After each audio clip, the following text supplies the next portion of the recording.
वृंदावन के 9 वार्डों पर सबसे बड़ी रिपोर्ट सिर्फ समाचार सिटी 24 पर। कान्हा की नगरी में राधे राधे के साथ सुबह की शुरुआत होती है, लेकिन अब निकाय चुनाव की सुगबुगाहट तेज होने लगी है। मथुरा वृंदावन निकाय चुनाव को लेकर सभी प्रत्याशी अलर्ट हो गए हैं, लेकिन इस बार वृंदावन के वार्डों का लेखा जोखा पूरी तरह बदलने वाला है। चूंकि एक रिपोर्ट के मुताबिक नगर निकाय चुनाव को शहरी क्षेत्र में 2024 लोकसभा चुनाव का सेमीफाइनल माना जा रहा है। कांग्रेस से लेकर बीजेपी और बीएसपी चुनावों में पूरी ताकत झोंकेंगी। पिछले निकाय चुनाव में बीजेपी ने वृंदावन से बेहतर प्रदर्शन किया था, लेकिन इस बार की तस्वीर से कई सवाल सामने खड़े हो रहे हैं। इन्हीं जवाबों से हमने वृंदावन के रहने वाले पत्रकारों से बात की तो उन्होंने हकीकत से रूबरू कराया। वरिष्ठ पत्रकार पवन गौतम के मुताबिक इस बार का चुनाव बेहद दिलचस्प रहने वाला है। इसमें 70 वार्ड है, जिसमें से प्रमुख तौर पर अगर बात करें तो वृंदावन में 9 वार्ड है। यहाँ पर 2017 में जब नगर निगम बनी थी तो उस समय परिस्थितियाँ दूसरी थी। पहली बार नगर निगम बनी, लोगों का एक उत्साह था, जिसमें 7 वार्ड भाजपा ने जीते थे, 2 वार्ड कांग्रेस ने जीते। अब स्थितियां बदल गई हैं। 5 साल का कार्यकाल लोगों ने देखा है। अब जो वार्डों की स्थिति है वो भी बदली है, क्योंकि कई वार्ड जो पहले अनरिजर्व थे वो इस बार रिजर्व कर दिए गए हैं। पिछड़ा वर्ग के लिए है, अनुसूचित जाति के लिए, तो वहाँ पर जो प्रत्याशियों के चेहरे बदलेंगे वो महत्वपूर्ण रहेंगे कि जनता उनको कितना अपने ऊपर दिए। क्योंकि ये जो चुनाव है, पार्षद का हो या गांव प्रधान का हो, ये लोकल व्यक्ति के ऊपर चुनाव होता है।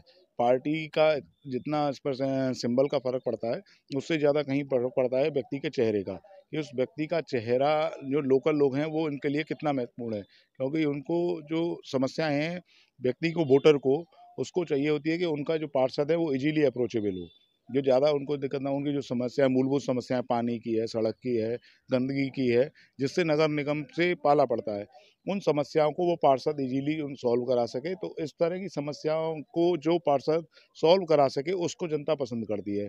इसमें हालांकि राजनीतिक दलों की भी महत्वपूर्ण भूमिका रहती है, जो सिंबल होता है उसकी महत्वपूर्ण भूमिका रहती है।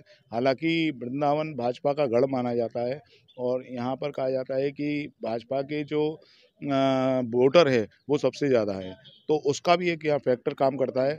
इस बार भी जो, हालांकि अभी आंकड़े क्या आएंगे, चुनाव की घोषणा होगी, बहुत कुछ होना बाकी है, लेकिन जो आंकड़े बन रहे हैं उस हिसाब से लगता है कि भाजपा एक बार हो सकता है कि फिर से परचम लहराए।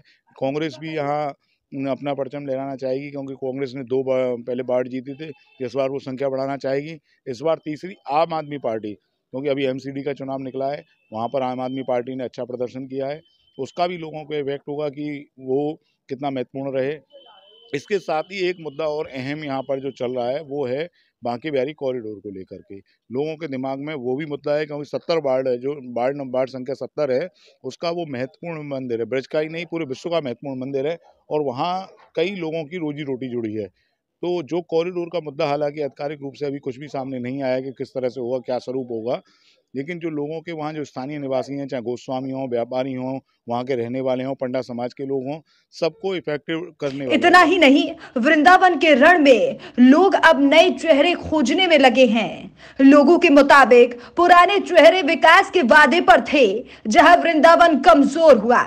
जाहिर है चुनाव का माहौल तैयार है, वही हर पार्टी बूथ स्तर पर कमर कसेगी।